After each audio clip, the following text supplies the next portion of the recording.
They weigh around 200 pounds, about half as much as most reindeer, and are around 5 feet in length, a foot shorter than most other reindeer. Very handy when landing on rooftops.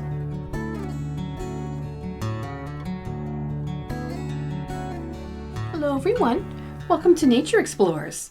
My name is Darcy and I'm here from the Danbury Public Library.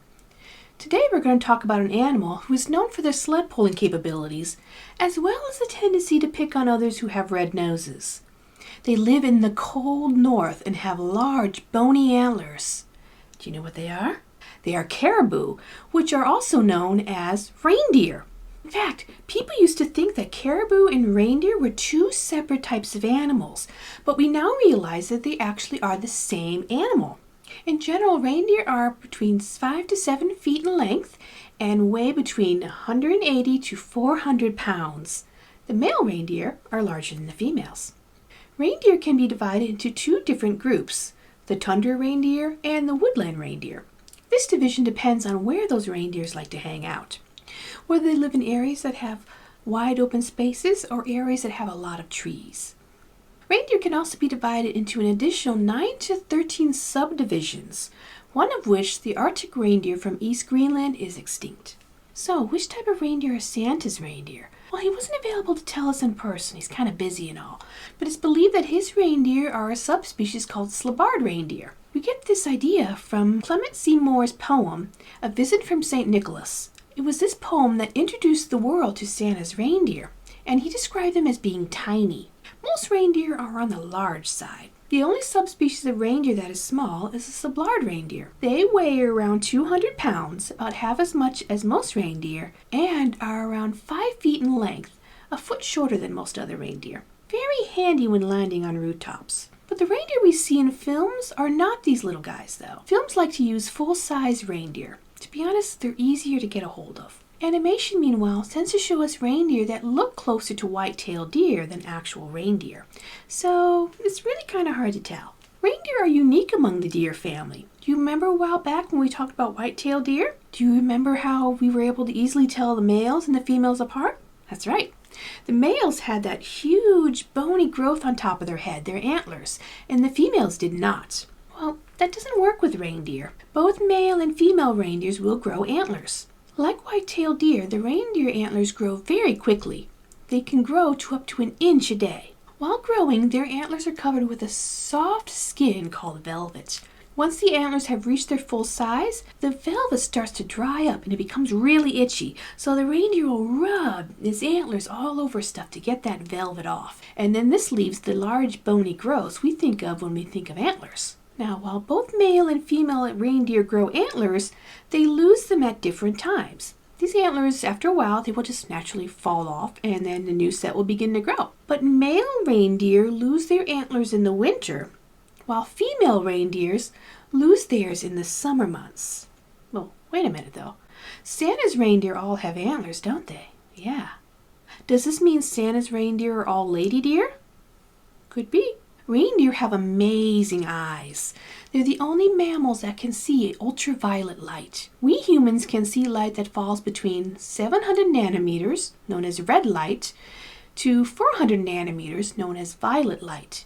That's pretty good. It's what allows us to see so many different colors. But reindeer can see light down to 320 nanometers. This falls into the ultraviolet or UV range. Reindeers like ultraviolet light because it helps them to see. These guys live in very snowy conditions, and because of that, it can be hard to see, especially if you're seeing something that's lightly colored, like almost white colored or a light gray. So think about it. If we're out in the snow and something white or very light gray is outside, it's kind of hard for us to see it, especially if there's no other colors around because everything all around you is snow. But with the reindeer, what they can do is they can easily see white fur compared to white snow. Their ability to see ultraviolet light makes the white fur kind of look like it's glowing a bit. This is very important because it helps them avoid certain animals.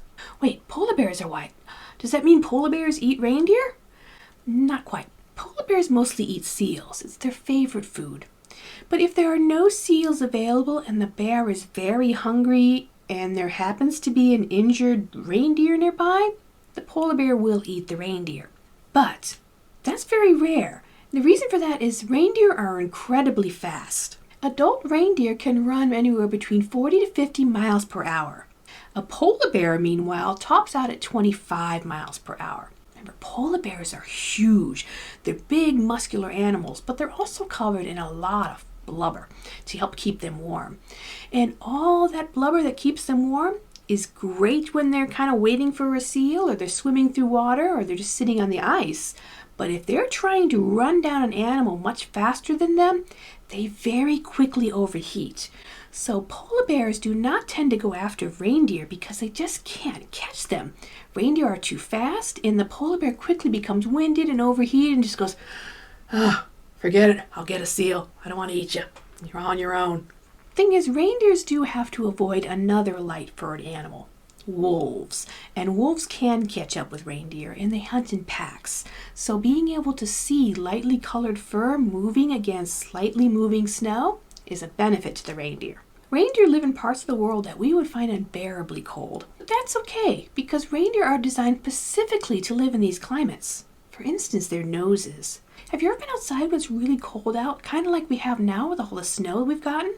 And you take a really deep breath. Oh, it can kind of feel uncomfortable, can't it? And your nose kind of feels like it's burning, and maybe your chest feels like it's burning a bit. That's because we have such very short little noses that all the air we take in, that very cold air, doesn't have much time to warm up before it hits our lungs. But reindeer don't have this problem.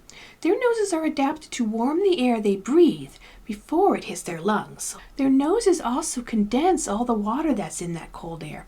And that water kind of collects in their nose, and it keeps their mucous membranes from drying out. Do you know what your mucous membranes are? You know when you kind of got a cold and all that stuff comes running out of your nose and you're like, ooh, and you gotta blow your nose? The stuff that makes that are mucous membranes. It sounds really gross, but we actually need that. All animals need that to keep their noses moist, because if our noses dry out too much, it can be very uncomfortable and we can actually get sick. Reindeer also have wonderfully thick fur, and this fur of theirs traps air under it. So what this does is that air in that fur, it gives them an extra bit of insulation, so it helps to keep their body heat, the heat that's coming off of their body, to stay close to their body. So instead of radiating out, kind of like how when we go outside in colder weather, we put a hat on to keep our body heat staying on our heads. This trapped air also makes them more buoyant, able to float in water better, because these guys will sometimes go through water on long trips, and being able to keep afloat makes it very easy for them. Even their hooves are cool. In the summer months when the ground is wet, the foot pads are nice and soft and kind of wide, so they can kind of walk easily across this tundra without sinking into it. But in the winter months, when the ground is icy and covered in snow, those foot pads recede, and that makes it so that hard bit of that hoof can actually act as kind of like extra grippers, so they have more traction when they're moving on snow and ice. Reindeer travel in huge herds to search for food. When done during certain times of the year each year, this movement is called migration. Some reindeer migrate farther than any other land mammal. Populations of North American reindeer have been known to travel up to 3,100 miles in a single year. If we were to lay that out flat in a straight line, it would be longer than the United States, which measures 2,800 miles from coast to coast. But it wouldn't be quite as long as China, which measures 3,107 miles across. These herds are massive. They can range between 50,000 to 500,000 animals during the spring months. In the winter, the herds tend to thin out a little bit as they break off into family groups. Since the herds are usually on the move, baby reindeer called calves have to learn to walk very early in life. Within an hour and a half of birth, the calf is able to run and follow its mother. And at just 1 day old, they can run at speeds of 40 miles per hour, faster than any Olympic runner. Some reindeer even have knees that click when they walk.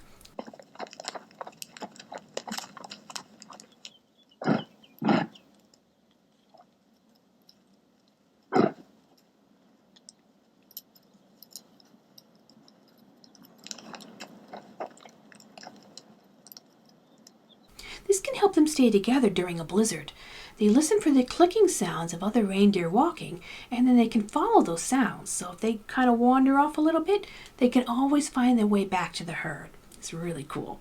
As to how Santa's reindeer fly, well, that's a secret.